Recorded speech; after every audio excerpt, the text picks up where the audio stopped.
Let's get started. Okay, we're live and we are ready to go. I'm gonna need you to come in closer because I'm looking at our angles where we all are coming in. Okay, very good. That's all right. So straight. Okay, and we are ready to go. So we got two cameras going on here. We've got this one, and this is the live one, and this is the one that's going to be edited out. So this is Veeb and this is StreamYard. Okay. But thank you for coming. Well, my pleasure. Thank you for having me. Absolutely. I'm Deon Webster Cox, and I've got the Honorable Kenneth King of the 36th District Court here with me today. Now, do you want me to? How do you want me to? I mean, we're here on Protect the P. It's not about legal whatsoever. It has nothing to do with court. And we go way back. And we do go way back. Whatever you feel comfortable. Okay. All right. Okay. Very good. So, with that being the case, I have I'm here because I have a podcast, and I don't know if you know this. Back in 2007, I had my own television show. No, I didn't. Yes. What was the name of the show? The Deon Webster Show. Really? Yes. Okay. And it was on not WGPR. RJ Watkins had a station on Woodward in Highland Park. I remember that. I had a show and I self-produced it. Okay. And I had just passed the bar. We need to talk. I want to do a Judge TV show. Okay. Well, let's make it. Oh, I can. Let me tell you something. My daughter said something to me. My little daughter, you've met her, so I would bring her to court with me. And she said, Mommy, she's 16 now. She was like, if there's a will, you will make a way. Amen. You will make a way. And that's just who I have been. And it's amazing to me that she sees that in me. Okay. That I just didn't. All I knew is that we weren't taking no for an answer. We were going to do what I said we were going to do. I had a plan for her, and we were going to execute the plan because I execute. So now here it is. I've got a podcast that this is actually going into the second season. So we made it past first season. Now we're in the second season. Congratulations. Thank you. And that is being just dedicated to what the being definite of my purpose and what my purpose is. And that's running my firm and having a podcast.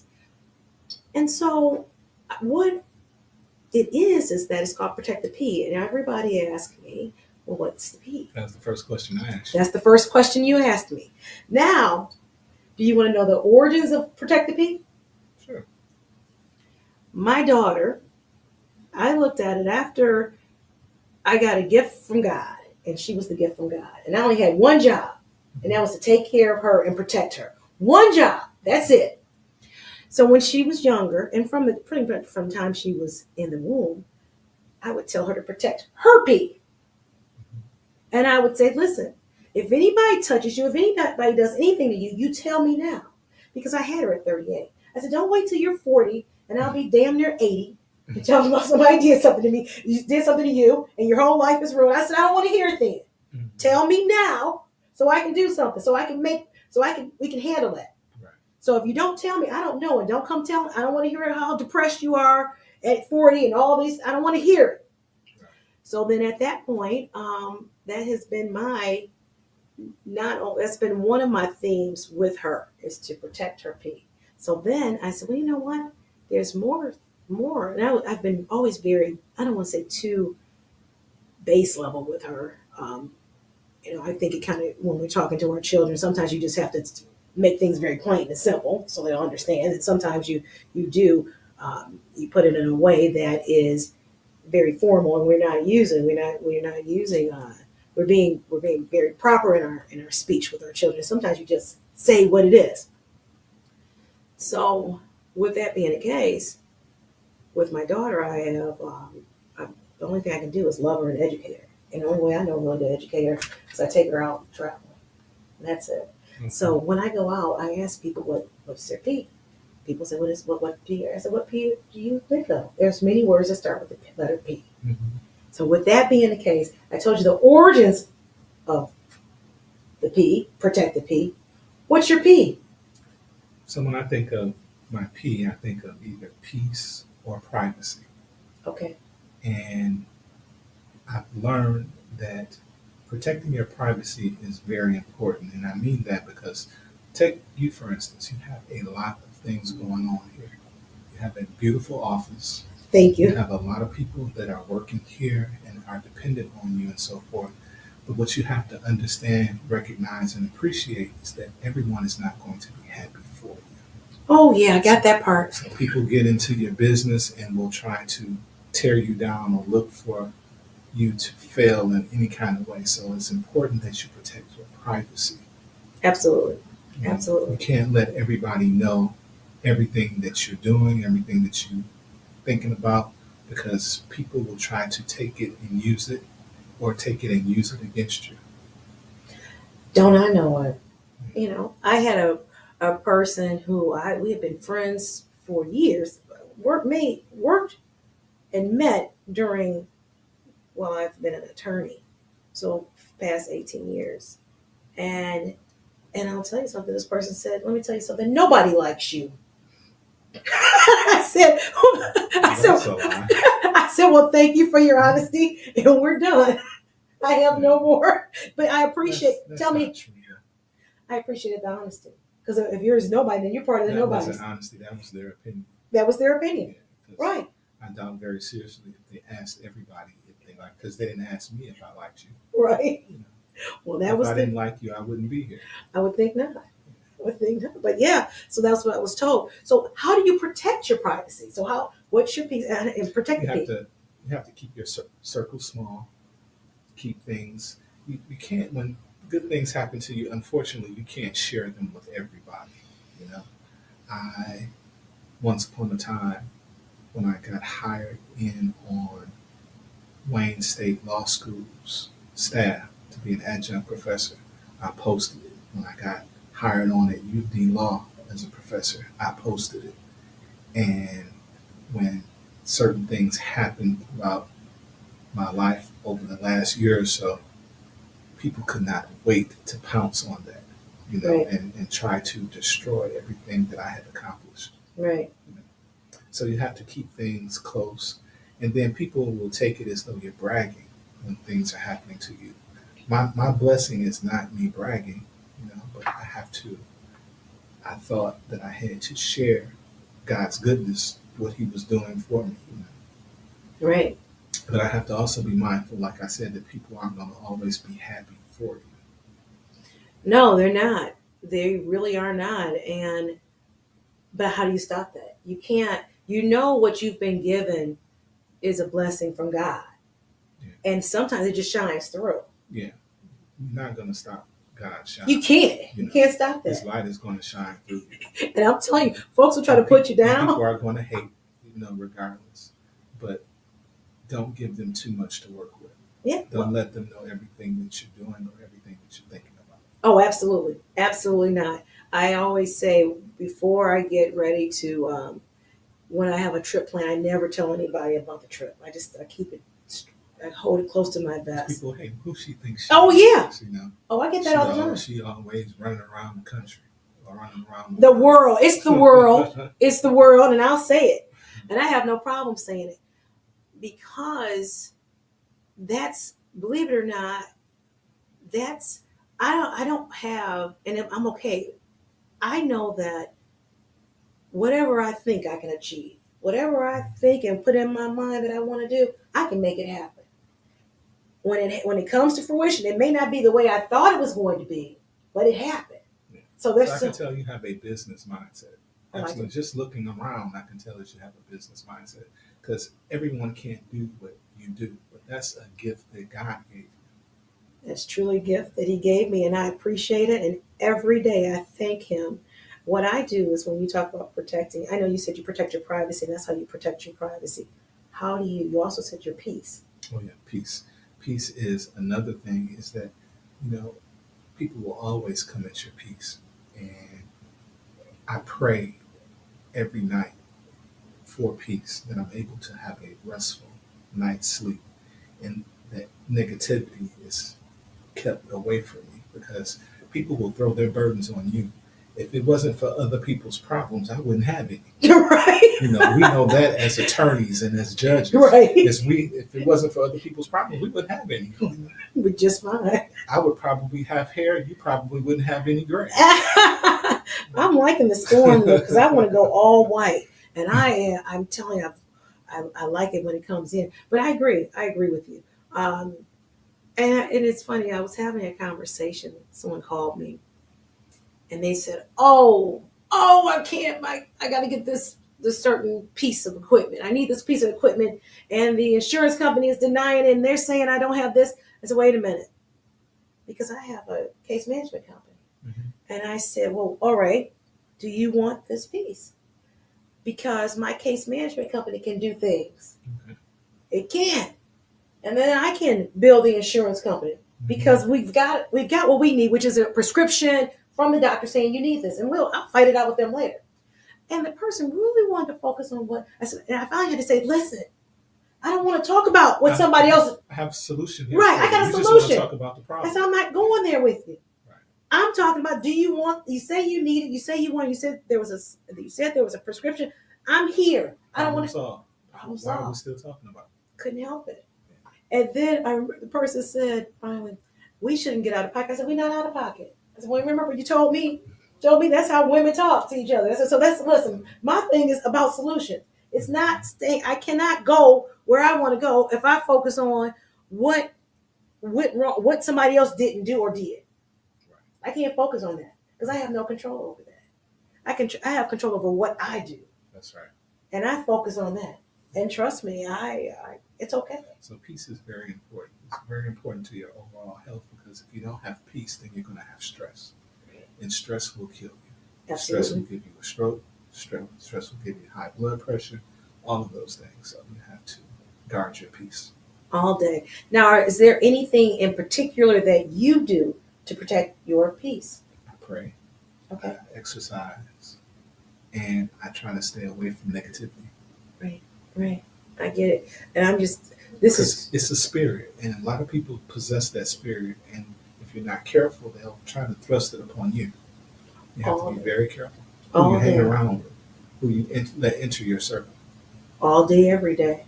And you'll see my circle is so small, so small, so small. And I keep it that way. And I prefer it that way. And my circle is getting smaller and smaller every day.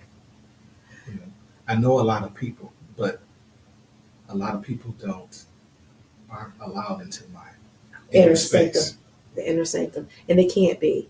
I know. I want to just say, because it's the second season, how I have not changed what I do in order to protect my peace. So one thing, and I know we talked about it off camera, one thing I do is when I wake up in the morning, I meditate. And what's meditation? It's that really is prayer. Mm-hmm. I am either sitting up with my eyes closed, and first thing I do is I just thank Jesus for waking me up. And I'm just thankful for everything that I have been given. The next thing I do is that I go through whatever is going on with me to try to ease whatever's happening. I try to just, maybe it'll come to me how I should approach something. Maybe it's, I don't know, but it's just whatever's sort of in my mind when I wake up. And then after that, I end it with thank you for being grateful, for being able to just have the mindset to even do it. Right. Then from there, I roll over, I open up my nightstand, I pull out my journal, and I write. Mm-hmm. And I journal. And the first thing I start off with, I said, thank you, Jesus, for waking me up. Then I say, God is my source, and I live in abundance. Mm-hmm. And then there's some little things going on. There was one little saying that was going on on the TikTok. So I'm kind of sort of showing my age or my really the how new I am to TikTok. There was something saying, money comes to me easily, money comes to me fast, money enjoys my company, the type of money that lasts. So I started writing that down in my journal, right? It's a catchy phrase. It is catchy. And it's just affirming what it is, who I want, and who I believe I am. And then I write down whatever else is going on. I will pay my bills. I pay my bills because I got to put it like these bills are paid. Payroll is made. Everyone, I pay people. I pay, if I say I'm going to pay, I pay. So then I wrap it up by saying, let's make it happen safely, because you can make it happen. But I need to come back here at the end of the night.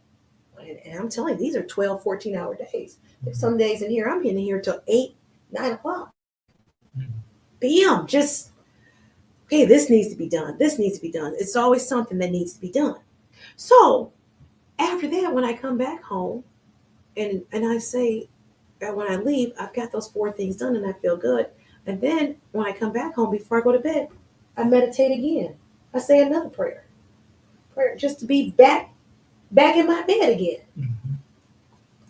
Also, in the morning, what I do is I work out. I do a stretch. I do a stretch from top of my head to the bottom of my feet, stretch. And then I started incorporating some push-ups in there, Yeah. just to try to, hey, we got to get this, we got to keep it, and it's about strength. It's about, I got to keep my strength up. I got to keep that up. So mentally and physically. And that's what does it. Because I know if I got the mindset to do it, so then physically could kind of sort of be the easy part, but the mental part is actually doing it. Mm-hmm. Because there's so many times to lay in bed, that's an extra, maybe with all that might be an extra 30 minutes I could be putting on sleep. But I say, no, I'm not going to do it. Yeah. I'd rather be doing this because I need that repetition. That is something that I can say that I've done for me because I've got to be the best me I can be for everybody else. Mm-hmm. Now, another thing I do is fast. I do a 24-hour fast at least once a week. Okay. At least once a week. So what happens? So the fast consists of just water. Just water. For 24 hours? Wow. For 24 hours. That's great. Yeah. Discipline. Absolutely. Mm-hmm. And that's what it's about. Yeah. So normally it starts on a Tuesday maybe around 2 o'clock. 24 hours is not 2 to 2. 24 hours is really 2 to 1. Right? That's the whole 24, right? Mm-hmm. It's 2 to 1. But what I do is when I come off my fast, I want fresh food. So I purchased crock pots or Instant Pots, whatever, pressure cookers in there. And I make sure I have food. Okay. So, which is good for my staff, for my team, because at least they get to eat Mm-hmm. whatever I decide to cook. And Okay. so sometimes I get orders, oh, wait a minute, this is my fast. This is something I decided to say. I chose this. So we eat what I cook and what it is, what I'm feeling. So that's just some of the things that I do that I was doing last season, and I'm still doing this season because this is a new season. And to say that growth. So hopefully from season 1 to season 2, folks will see the growth. But what they will also see is the consistency. Mm-hmm. And that's very important. Yes. That's very important. Congratulations. Very proud of you. Thank you very much. It's something that I have. I didn't know who I was when I was a lot younger, and that might go for a lot of us. Or I won't speak for anybody else, but I didn't It's know. amazing how far God has brought us. Exactly. When we started out to where we are now. Exactly. It's not an easily traveled road, and a lot of people can't do what we do on a day in and day out basis and keep your sanity. And keep your sanity. People ask, they say, oh, you're always traveling, you're always doing this. And I think to myself, it's either this or the psych ward. I'm going to be somewhere resting. I'm going to be somewhere resting, somewhere having, either it's going to be self-medication or it's going to be prescribed medication. But it's going to be somewhere. It's going to be absolutely. It's necessary because if you're not careful, you will burn yourself out. You absolutely will. And it's very easy to do. And then your body gets immune to it. I think it was almost 3 years ago. I had a stroke, and to this day, I don't know what brought it on. It couldn't have been anything but possibly stress, I suppose. Because you don't drink. Don't drink. I don't smoke. I don't do drugs. I know it. I know it. I think I eat a relatively healthy diet. I haven't had beef in years. I haven't had pork in years. I stay away from fried food now, especially during this Lenten season. Right. I'm giving up sugar. But 3 years ago, I guess I probably wasn't in as good as health as I thought I was, because since then, I think I've lost about maybe 20 pounds. Oh, really? Yeah. All right. Well, you look the same size. I mean, you've always looked in shape to me. Always been in shape. Yes, you look good to me. So that's good. Yeah, but the pressure cooker job that I had, because I was on the docket where I did all the homicides for the city of Detroit, all the sexual assaults, all the domestic violence, all of the elder abuse and all of the child abuse cases. I was the only judge in district court to do those cases. And I did them every day. And I would tell people that it didn't faze me because this is something that I've always done, even when I was in the prosecutor's office.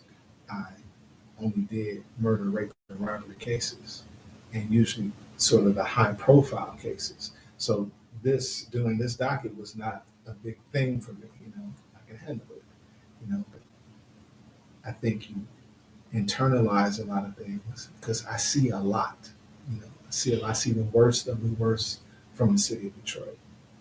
And you want to be fair. You don't want to just lock everybody up, because lawyers like yourself come who have valid issues, about how things are done procedurally and so forth, and they have to be followed. Right. But it's a very difficult thing to look at this person who's accused of killing 3 or 4 people, and you have this technical issue that attorney Deion Webster Cox has brought up saying, oh, but they didn't have probable cause to do this, Judge. And for that, you have to ignore all these horrible things that you've heard and throw this case out. That's a lot of pressure to put on a person. Yeah, it absolutely is. And just imagine it being on the side of the defense attorney, because you're looking at this person and you have to constantly remember that your job is to protect their constitutional rights. Make sure that's being protected. And that's my job as well. Exactly. So we're both on the same team. Yeah. We're on the same team. But it's kind of hard when you have a guy who's accused of pulling an elderly woman's diaper down and raping her in front of her disabled husband and saying that there's something technical that was not done or something procedurally wrong here, and you should ignore everything that you've heard and throw this out. Those kinds of issues that you have to deal with on a daily basis. I thank you for coming to work every day. That's what I can say. I thank you for coming to work because I know it's not easy. It absolutely isn't easy. The thing of it is, I can remember my daughter was 10 and I was representing a person who was accused of sexual CSE of a minor, 10 years old. Mm-hmm. And now I had just gotten on the list because those cases everybody couldn't get those cases.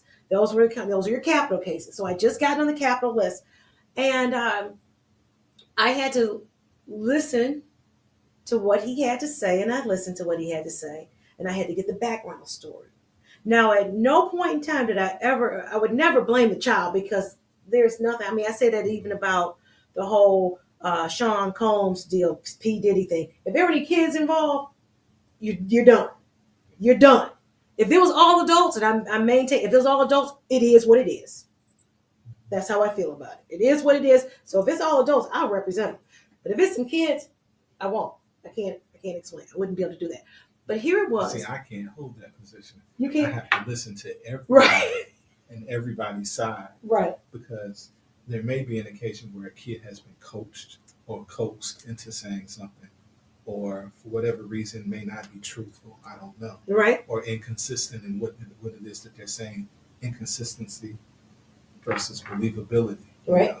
So those are things that I have to consider. You've got to consider, because did that story stay the same all throughout? Did it remain the same?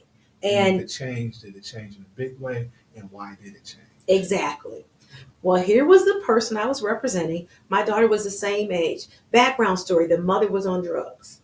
Mm-hmm. The mother was working, and she was a heroin addict. The mother was working, and she needed a babysitter for her daughter. So she goes and asks her ex-boyfriend, her ex-lover, who gets his girlfriend's sister's brother. His girlfriend's sister's brother. Okay. To watch the girl. And the mother agreed to that. Girlfriend's sister's brother. So it's the girlfriend's brother too, right? Yeah. Okay. Yeah. Okay. Girlfriend's brother. Yeah. Girlfriend's brother. Okay. But somehow the way it was, were they half brother, sister, or something? These so they were older. So there was an older man, an older woman, and whoever his girlfriend was, sister's brother, yeah, whoever these people, they were a lot older than this. So it might have been like a 15-year age gap. But this man was grown, and he had admitted to his sister that he kissed her, and he had admitted to his he goes that he loved her, that they were in love. Oh wow. And when I saw that little girl, and it didn't go to trial. No, it did go to trial. I think that did go to trial because he maintained that he did. Was that my case? No. Was that a prosecutor on that? No. You were judged. No, you were judged at that point. Because I had a case that was similar to that, where this little girl was learning disabled, and this guy had befriended the family and had started tutoring the little girl. The little girl ended up missing, and so the family was frantically looking for her, and they called him, said, "Had you seen her?" He's like, "No, I haven't seen her." And so one day, the father was on the bus going down the street, saw the girl walking down the street with the guy. He jumps off the bus and is like, "Hey, wait, where have you been?" And then she tells the story that she had been with him the whole time. That they had slept in the same bed, that he had penetrated her anally and vaginally. He had kissed her, all this kind of stuff. And when they questioned him, he admitted to kissing her. They admit, yeah. There was no physical evidence whatsoever. No tearing, right. no bruising, no nothing. And so and she was learning disabled. In fact, when I called her, had her on the stand, she zoned out on me. And then when she came back, it was like we were introduced all over again. And I said, "Uh-oh, I'm in trouble." So prior to that, though, recognizing that I had no physical evidence whatsoever, I offered him 6 months to 20 years or something like that, recognizing that all I want to do is get you in prison. Right. If you go to MDOC. See if I can get you flopped to where you do some right. more time in that. He wouldn't go for it. He went to trial, and he came up short. Oh, well, that's although she was learning disabled, the jury believed everything that she said. Absolutely. And he ended up doing 15-30. 15-30. Oh, wow. Yeah. Those situations. So the very first thing, I looked at the mother because I was so mad, and the mother ended up dying. She ended up ODing at some point in time, and then the mother's sisters from up north came. A mother's sister from up north came and got the girl and had to bring her back for trial. Which I just thought that anytime if you abuse the gift that you've been given, which is a child, if you do, no good comes to you. No good comes to you. He will always want you, if not death, something. You can't do that. You can't do that to these children. You cannot, because they did not ask to be brought here. They come here with a clean slate, an absolute clean slate. So I represented him. I told him what was happening. I let him know it definitely was his right to go to trial, and he had his right to whether or not he wanted to testify in his own defense. And he chose to testify. I think he chose to testify. I'm not quite clear on that one, but I know that little girl testified. And when she testified, you knew she wasn't lying. You just knew it. That's a wrap. It was a wrap. It was an absolute wrap. So that happened to him. But the very first thing is I have always had a tight rein on my daughter, meaning there wasn't a place. So maybe I didn't go to a lot of parties because if she couldn't go, I didn't go. Do you see what I'm saying? If she wasn't invited, right. Absolutely. This was more important to me. So whatever I needed to do, hopefully I did it prior to having her getting married. Hopefully I did whatever I had to do, because you would see you're going to see first of all, you're going to see how I make money. Mm-hmm. This is what I get up and do every single day. Right. This is what we do. And if you don't have a school, you can come right along with me. And she would sit there, be quiet. And that's what she would do. She would sit there, be quiet. And she would listen. She was in the court, you wouldn't. Unless I saw her. No, you wouldn't know. You would not know. And so even, I remember once I had a juvenile trial. Is she 16 now? She's 16. What time is flying? 16. When I saw her, she had to be no more than 7 or 8. 7 or 8. And I started bringing her to court at 3. Oh, wow. I started bringing her to court, bringing her to on Fridays we would have trainings at KMAC. Okay. I brought her there. Okay. And she got to sit there. But she wasn't going to law? No. My kids neither. Neither one of my boys want to go into law. No. She Law enforcement, maybe, but not law. well, this is what I told her. I said, listen, and I told her that when she was in my womb. Good girls graduate from high school, good girls graduate from college, good girls graduate from law school, good girls pass the bar. And then you can do whatever you want. So she wants to go into AI, computer science. And I said, that's fine. And you can still, you can go to college, graduate. You can go to law school, graduate, pass the bar. Because then I know you can take care of yourself. Because honestly, I want her. So you're making her go to law school? Oh, that's part of the plan. Okay. That's the plan. Because I said, but she doesn't want to go into law. She doesn't have to. She may change her mind. Okay. She'll still have the credential. There are plenty of JDs out there that, absolutely, that aren't doing anything. And my thing is this: you do this, you go ahead and go. It's just a foundation. Just like my father told me, he said, "You learn how to type. If you learn how to type, you'll always have a job." Now I'm going on 55, April 16th. Youngster. So I'm already 55. Well, you look good. And so then here it is. He told me that.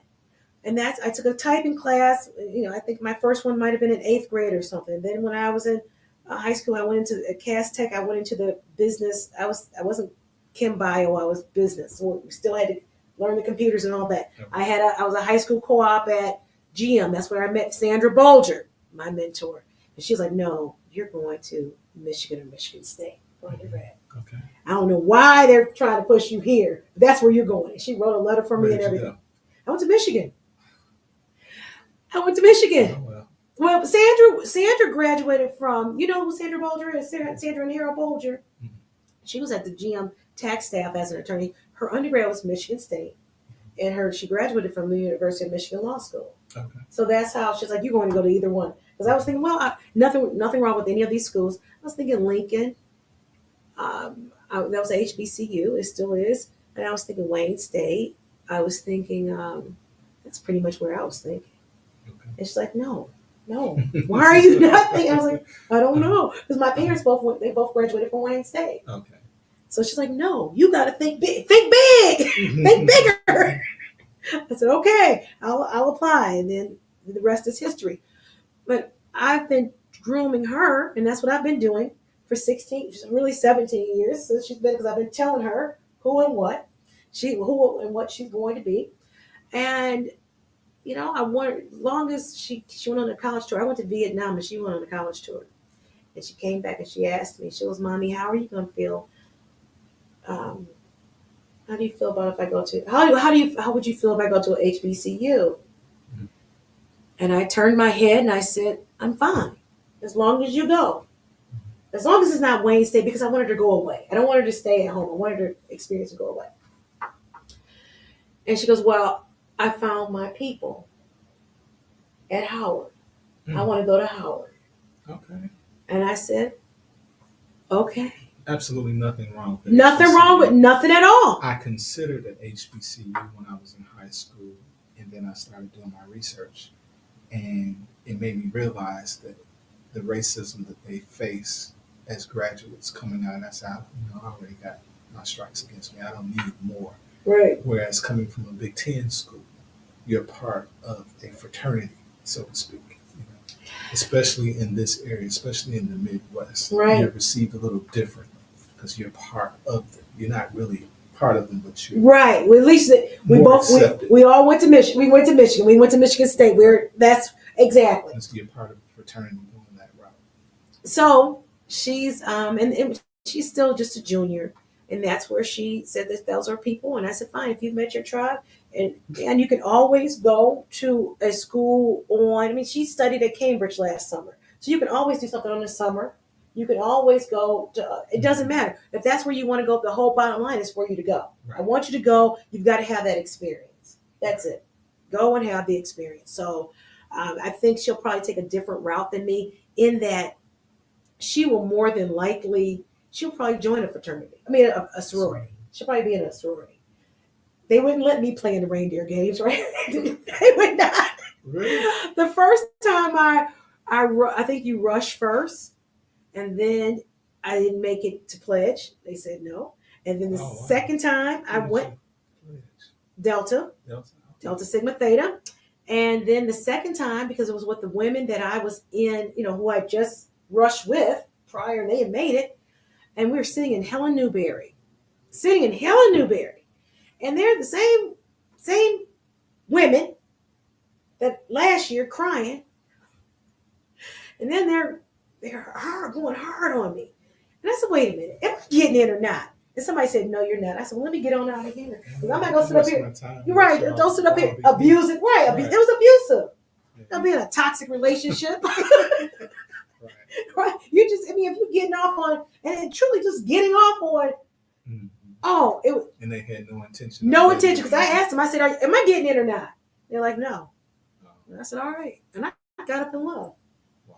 I wasn't staying. So then now here it is every single time, people say with my daughter. I said, listen, she probably won't get in because of me. She probably won't. They'll look back. No, she's going to get in. She's going to get in. I said, well, I thought I was going to get in because of my great aunt was a Delta. Mhm. But that didn't happen. I mean, I guess wasn't close enough of a legacy or whatever. But I said, so I don't know. But I just tell my daughter, like, That's listen, interesting. I said, don't worry about it. Please don't get caught up in that because I don't want, because that stayed with me for years. I was really hurt by that. I was a Dale Sprite, I think they called them. So I was in the high school, whatever little fish bowl. I was in the Jabberwock, and I participated in all those programs. Yeah, in high school. So no, I was not. I was not accepted. They told me no, but I'm happy where I am now. I'm happy where I am now. I'm good. Undergraduate, I went to Michigan State. I pledged Phi Beta Sigma, and I was online. And then my grandfather had gotten really, really sick. Okay. And then when he died, I dropped mine. Oh, okay. And I didn't go back, but those guys stayed with me for the next 30 years, telling nice. me that I had unfinished business. Oh, wow. So 3 years ago, I pledged graduate. Did you really? In fact, I'm missing a meeting right now, being here with you.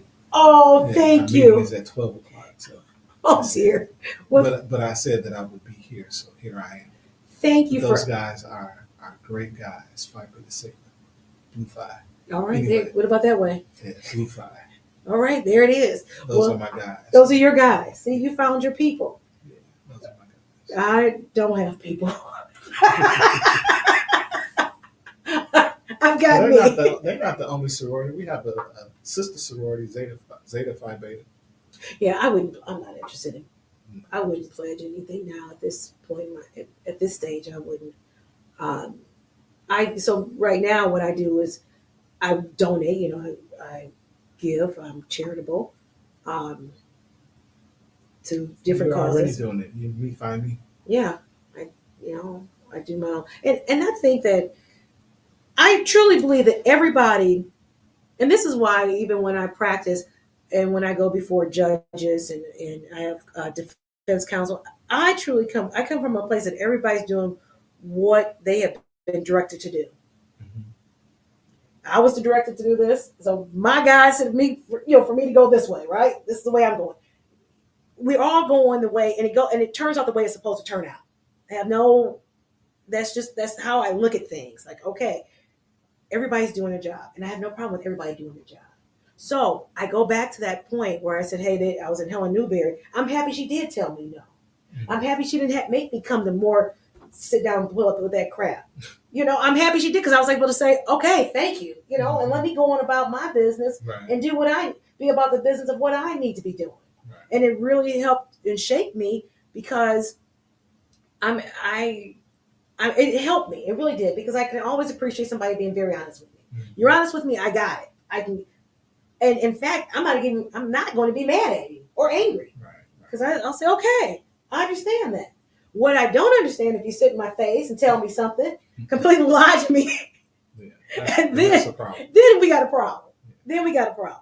So other than that, I'm okay. Just tell me, and I can deal with it. Okay, and that's what it was. And okay, and so I ended up living in Martha Cook. Martha Cook is a dormitory on the campus of the University of Michigan, Ann Arbor campus, and those women was all woman dormitory, on campus, and that was like my little sorority. Okay. That really was. So we were there, and You still keep in contact with them today? I'm on the board. I'm on the Okay. alumni association board. Oh, okay. Yeah, All I'm on the right. board. I'm on the board. I was a little shocked when they started letting the and I said it when they started letting the transgenders in. I was just like, it's supposed to be all, what are you doing? What are you doing? But it's happening. I don't know what's going to happen now with the new administration and what's going to happen there. But there was nothing in the charter that said that it had to be all women. Yeah, Okay, that's different. that's yeah. Times are changing. Times are much different now. Totally different because I just thought That's that not something we ever had to contend with or even consider never when we were in thought, college. never even thought it, never came up. So I went to an event where I was there volunteering, and I saw one of the ladies who was in transition. And I said, "Oh my God, they are. She is here. She is here." I said, "Wow." And I said, "Okay, all right. Well, you're part of Martha Cook. Welcome, welcome." So I welcomed the person, and that was it. Um, that was it.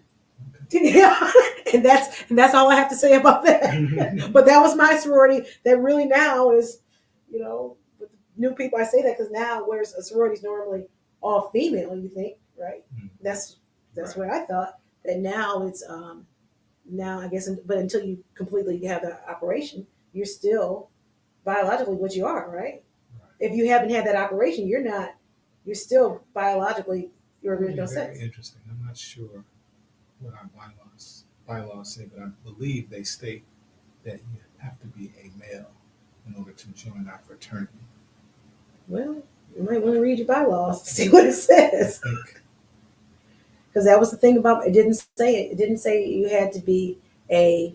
It did not say you had to be a woman to live in the dorm. Oh, It was just always said that but there was nothing saying that you must be a woman. It was like this was set up for women. This was this, but nothing saying that it had to. interesting. Yeah. Yep. And I remember you had a curfew. You could not have any men in your dormitory after, I think after 11 o'clock. They had to be out of there. Could not be in the I room. wonder if Michigan State is experiencing the same issue because we have an all-female dormitory there, Lakeland Gilchrist. Oh, really? Yeah, so I'm not sure if they're having the same issue or not, or if that's even an issue. I'm going to say it's not an issue. Yeah. It's not. It's not. I mean, when I say issue, I mean as opposed to should they be there or not, or is there something that says that they cannot? Right. Exactly. See, that William Cook was Martha Cook's brother. And he built it for his sister Martha Cook. Oh, okay. Yeah, so it was something that was actually given to the university. It was completely it was gifted. It was gifted there. Interesting. Yeah, and it's all. I mean, it's part of the university, but it was a separate. It really had a separate body. There's a board of governors for it. It's completely. It's not as separate as it used to be, but because the University of Michigan has taken over sort of the leadership of it or the running, the operations of the facility. But Okay. yeah, so that was an issue. And but I thought my daughter might have wanted to go to the University of Michigan. I really did. I had been taking her there to the Martha Cook Tea so she could be a part of it. I really had. The pride that you have when you see your child or children go to the school that you went to.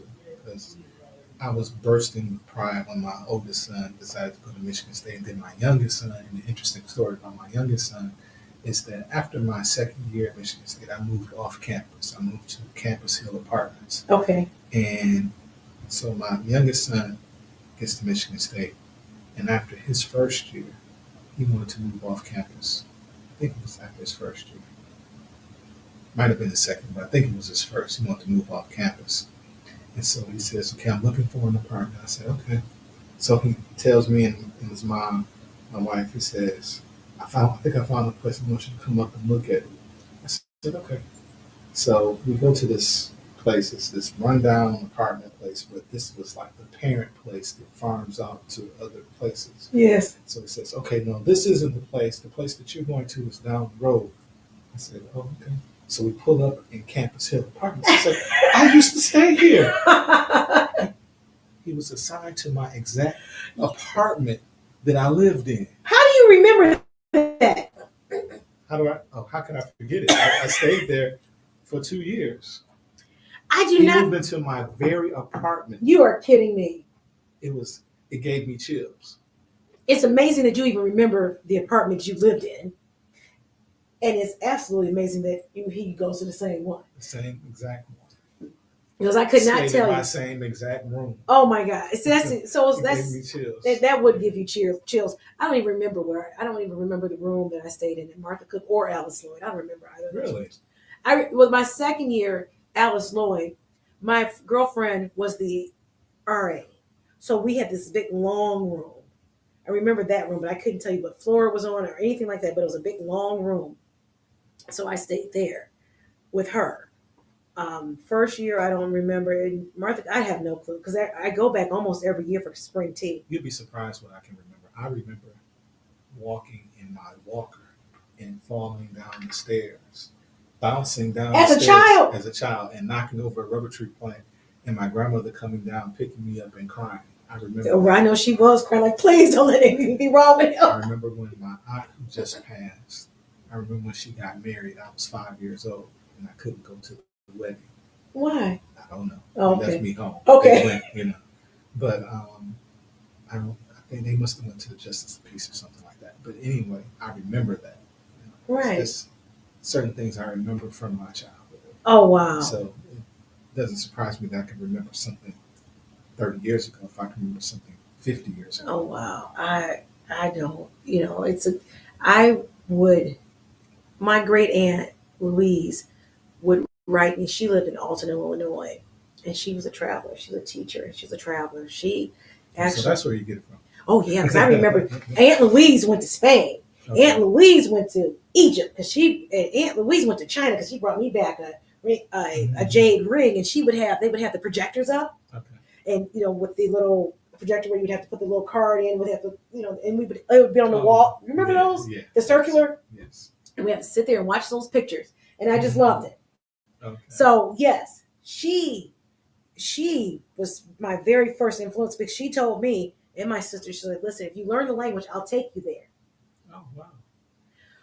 Well, I took a year of Spanish, didn't go, but it was okay. It was okay. It was all right. And then, that was my Aunt Louise. She was absolutely wonderful. But I say all that to say that she was a major influence on me, and so I can remember her giving me that. Was she a lawyer? No, she's a teacher. A teacher. Oh, you did say She's that. a teacher in Alton, Illinois. Okay. Yeah, and she was married to my Uncle Charles, who was a driver for a family, a prominent family in Illinois. Yeah, and they had a house, a simple house, and I always looked at them as being rich. I always thought they had. They just seemed to have. But what it was they had it was very well kept, clean as a whistle. That house was clean. They lived there. He had some lots behind them, a little structure in front of where he did upholstery. He had an upholstery business, and opposed to buying a big old house, they had that house, and she traveled and saved her. That's just what they did. So you picked and chose what you wanted to do. Okay. Okay, you had to pick and choose, and that's something that I've done. That's something that I've done. I forget what my original point with that was. I was trying to. Did she have any children? No, she never had any children. Okay. She never had any children. She loved my mother. She loved my mother like her own. She really did, and she loved us because my very first airplane flight, my very first flight was to go see her. My mother put us on it, let us go back with her, let me go back with her, and then that was my first time on an airplane when I was like 5 years old. 5 years old, and I stayed with her, and my mother let me do it, and then from there, I remember my sister and I we were not getting along, and my mother must have been tired, and she sent us down there. She flew us down there, and we stayed down there for a couple of weeks. Who, my mom? No. Oh, my Aunt Louise, no, she's not alive. She passed away in 1998. I believe, or 1990, yeah, 1998. Before I went to law school, she passed away. Yeah, wonderful woman, wonderful woman. Um, my grandmother, her sister, wonderful woman, absolutely just beautiful, beautiful people. And my grandmother always wore dresses, always wore skirts, always. And then I find myself repeating what I do because I find myself always wearing dresses, always, always, always. And I just like a dress. That's how you were raised. Yeah, that's how I was raised. In fact, this dress I have on today, I got in Vietnam. Oh, Yeah, I was in Vietnam. how was Vietnam?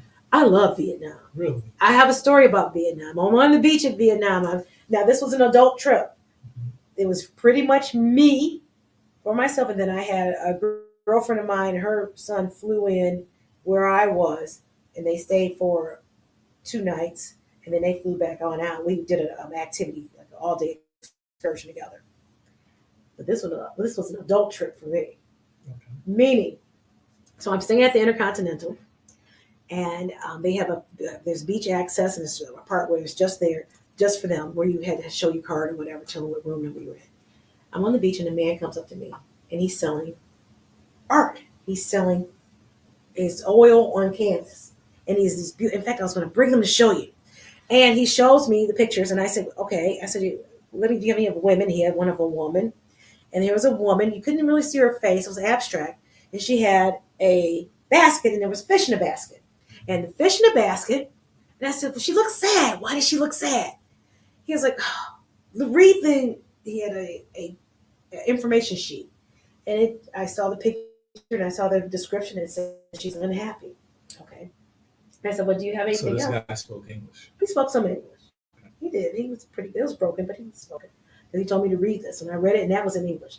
And then I said, "Well, you have a twin to this, a companion to this." So he showed me another one. It was a different woman, same style, but this woman, her basket was empty. I said, "Oh, she sold her fish. It's good. It's a good story. She sold her fish." And he was like, "No, she's still unhappy." I said, "Why are they unhappy?" Uh-huh. He goes, "America came and bombed us 50 years ago." Oh, wow. I said, "I'll take two. I'll take two. Oh, wow. I'll take two. I'll take two." And at that point, I said, "I wonder if that's how white people feel when slavery is brought up." Because I was just like, "What?" I was born in 1970. I swear they didn't ask me about it. I had no say on the bombing. I had no say. But I was like, "Okay, I'm here to support. Okay, I'll buy two of them." And I went and bought two. So then later on, a couple days later, 3 days later, he comes back to me and he goes, I said, "Hi, how are you?" He goes, "I'm good. How are you?" He goes, "I sold 15 pictures yesterday." I said, "That's wonderful. That's great." He goes, "I want you to buy some more." I said, "I'm not buying anymore." Now I didn't support the economy. I tipped him. I tipped her. I paid everybody. No more. I said, "I'm a single mother. I'm not doing it anymore." Wow. I did my part, but I do want to go back.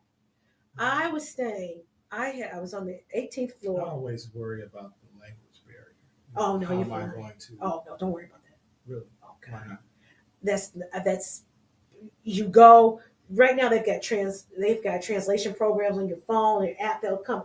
No, you get an e-card, an eSIM card, all that. You're fine. Okay.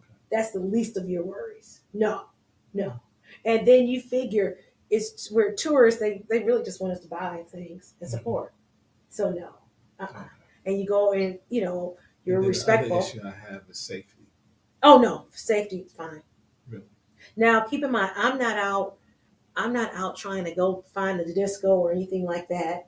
I'm in the house or in the hotel by 9 o'clock, or I'm in, and I'm not inviting strangers up to my room or doing anything like that. Right. So, and during the day, when I did walk around, it was fine. It was fine. Yeah, Okay. it was absolutely fine. So no, that's not a thing to even. I didn't worry about that. Is it your experience that you run across people who hate Americans? I didn't find that to be the case. I mean, he just told me because I kept saying, "Why are they so unhappy? Why are they so unhappy?" He's like, "America bombed us 50 years ago." I said, Wow. that was a wow. That would be a wow. Wouldn't that be a wow for you? It would just be a wow. Like, wow. Okay. Well, you could have came back on them. Well, America enslaved us 200 years ago. I wasn't even thinking that. I felt so bad for him. I said, "Okay, fine." My mind wasn't there. So I should be able to, it was they did it, they did us both, both victims. right? They both did us. They did us both dirty. No, I didn't even do that. I didn't do that at all. I didn't. My mind didn't even go there. It just went to, wow. I'll absolutely support you. So I've got these pictures. I'm going to have them framed from my trip. I want to go back. Okay. I definitely want to go back. It's beautiful. I was on the beach. I was in night train. Now, And- are they still separated by a north and south? I Well, haven't heard very much about Vietnam anymore, but I know that that was the origin of the war. I mean, how can you pick and choose a side and everybody looks alike? How can you tell who's the enemy and who's friend from a war? right. I understand.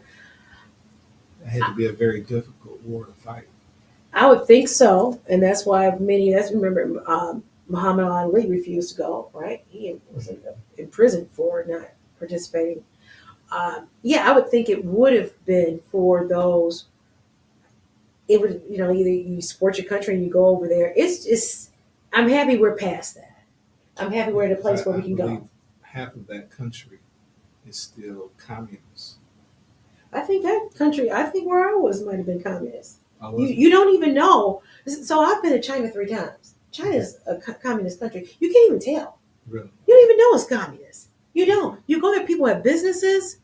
They're thriving. They're doing well. Okay. So I know we had our vice president said they were peasants. I was like, I don't know what peasants he saw, because when I was over in China, I didn't see any peasants. I saw people living quite well and businesses thriving. Mm. So I just say that I had a great time last 2 months ago, we were in April, 2 months ago, I was in Bali. I enjoyed Bali. I really like Bali because they looked like their skin color was like my skin color. And I said, oh my gosh. They were like, I saw me. And I've been to Fiji, but when I went to Bali, I said, oh my God.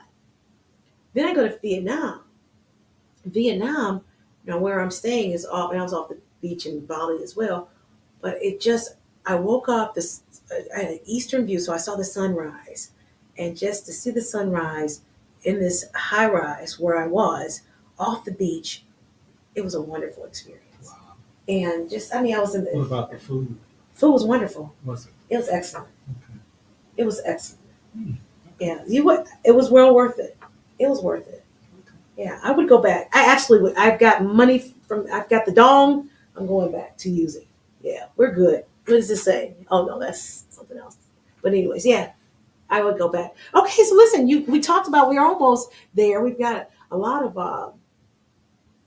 what'd you think of today? I had a good conversation. Protect the pea. Oh yeah, protect the pea, my peace, my privacy. Absolutely. Yeah, it's a good thing. It's a good thing. It's a good topic. And I just want to remind people to continue to watch the reruns, or watch how we're going to re-air it again. But yeah, I appreciate you coming on, Judge Thank King. you for having me. It's always good. I really I learned appreciate a lot more about you. Did you? Absolutely. Oh, good. Very good. Let me stop it here. I'm going to stop it here. But yeah, this was cool. This was really, really cool. I appreciate you coming on. My pleasure. Because this was something that, okay, so it was streaming. It was going through streaming. Again, it's to help people really in stream. Oh,